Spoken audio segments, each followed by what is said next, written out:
Bonjour à tous. À l'heure où sans valeur rime avec aucune valeur, 100 Values vous apporte aujourd'hui l'une de ses premières valeurs qui est le partage. Pour cette première capsule, الكبسولة رقم 1, nous allons parler des différents types de business models.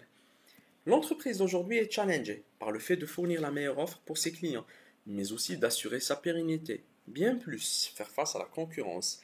À cet effet, il est important de classer le business model de votre entreprise, ainsi que celui de vos concurrents selon le type de modèle de rentabilité et d'en identifier les enjeux. Pour cela, vous disposez de plusieurs types de business model, le freemium, l'imprimante, le multiface, le low cost, le gratuit, la désintermédiation, l'abonnement, mais aussi le modèle mixte. Le modèle freemium, comme son nom l'indique, est composé de deux parties, une partie free et une partie premium. À titre d'exemple, plusieurs applications le possèdent, LinkedIn, Tinder, les journaux comme Le Monde, Le Figaro, des jeux mobiles, mais aussi de nombreuses applications dédiées aux professionnels, comme Slack, Skype, mais aussi Spotify, pour les amateurs de musique. Pour ce type de modèle, le marché doit être important et que l'on puisse être capable de fédérer une grosse base d'utilisateurs. Il faut aussi être capable d'identifier les fonctionnalités à forte valeur ajoutée pour lesquelles certains utilisateurs sont prêts à payer.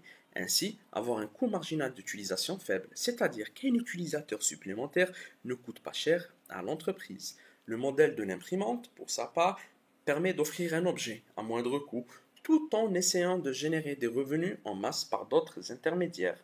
Les rasoirs à lame interchangeables, les imprimantes, les machines Expresso, Gillette, HP, Canon, Nespresso l'appliquent. Les opérateurs téléphoniques le font aussi en vendant un appareil, téléphone ou tablette, mais avec un abonnement de 24 à 12 mois. Ooredoo, Mobilis, Jizzy l'ont appliqué aussi sur le marché algérien. Ce modèle-là doit se baser sur l'identification d'un consommable, un service sur lequel on va faire de la marge confortable. Mais aussi, il faut verrouiller l'utilisateur. Il faut que l'utilisateur reste en continu en train de consommer notre produit dans le temps. Avoir un plan de trésorerie solide, car chaque vente de produit ne génère aucune rentrée d'argent, voire des pertes. Cela doit être pris en compte le temps que les ventes de produits et services additionnels démarrent. Le modèle multiface, qui se base sur un principe très simple, mettre en place un système qui va permettre de faire interagir différents types de clients, mais qui sont au final indépendants. Cela va conduire au fait de générer des revenus par un des segments, voire des deux. L'économie collaborative comme Blablacar, Airbnb, qui mettent en relation deux cibles, ceux qui offrent un service et ceux qui le recherchent. Les services de Google sont là pour la plupart gratuits pour l'utilisateur et l'internaute lambda, mais ils sont financés par les annonceurs qui placent leur publicité un peu partout dans l'écosystème. En Algérie, Emploitique le fait. En désirant avoir un emploi, vous allez vous inscrire sur la plateforme, mais ce n'est pas vous qui payez, mais c'est bel et bien le recruteur. L'objectif de ce business model étant d'attirer suffisamment de clients ou d'utilisateurs à chaque fois, d'identifier lequel des segments va être celui qui paye, mais aussi d'identifier si les clients vont générer suffisamment de revenus pour que l'ensemble du système soit viable. Le modèle low cost, pour sa part, va vous permettre de casser les prix en réduisant les coûts, tout en maximisant la valeur créée. Les systèmes de clés électroniques, les automates pour supprimer le personnel d'accueil dans les hôtels, l'utilisation des emballages en carton comme présentoir dans le hard discount, mais aussi pas de personnel pour ranger et nettoyer vos plateaux dans les chaînes de fast-food. Nickel le fait aussi à travers la banque, Wiko dans le smartphone, mais aussi Primark dans le volet vestimentaire. La réduction des coûts, maintenir un niveau de service acceptable en faisant attention aux attentes de nos clients et à la fin en regardant de près leur satisfaction, maximiser le taux d'utilisation pour en augmenter la rentabilité. Le modèle de désintermédiation, pour sa part, se base sur une maîtrise de toute la chaîne de valeur sans passer par un intermédiaire.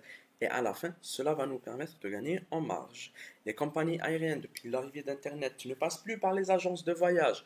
Bien au contraire, elles mettent en vente leurs billets directement via leur site. Emma, dans la literie, elle met en vente ses produits directement via une plateforme, le shopping en ligne, ce qui lui a permis d'éviter de passer par les intermédiaires. Ce modèle-là doit prendre en considération deux points. La trésorerie. Le coût d'acquisition n'est souvent rentabilisé qu'après une longue période d'abonnement. Cela signifie que plus vous aurez de croissance, plus vous perdez d'argent dans un premier temps. La rétention. Une fois acquis, vous devez tout faire pour que votre client reste chez vous. Le modèle mixte, pour sa part, permet de faire coexister plusieurs business models en parallèle, le tout afin d'assurer une grande rentabilité. Amazon sont les premiers dans cela, avec un modèle transactionnel d'achat et de revente de produits, un modèle de marketplace, mais aussi une désintermédiation avec vente des produits Amazon Basics, abonnement avec Amazon Prime et Amazon Music, service de stockage en ligne avec Amazon Web Services pour les professionnels, mais aussi services de livraison et de logistique. Au final, il existe différents types de business models et ils sont créés de nouveau en permanence. Cette liste que nous vous avons donnée n'est pas exhaustive. Il est important d'en comprendre les enjeux et les contraintes pour pouvoir analyser une entreprise. Dernier point, il est fort probable, notamment dans le cadre d'un business en ligne, que l'entreprise possède plusieurs business models pour maximiser sa rentabilité. Au final, merci à vous de nous avoir écoutés et n'hésitez surtout pas à nous contacter sur idir@100values.com. Nous vous souhaitons une agréable soirée et Yemenash.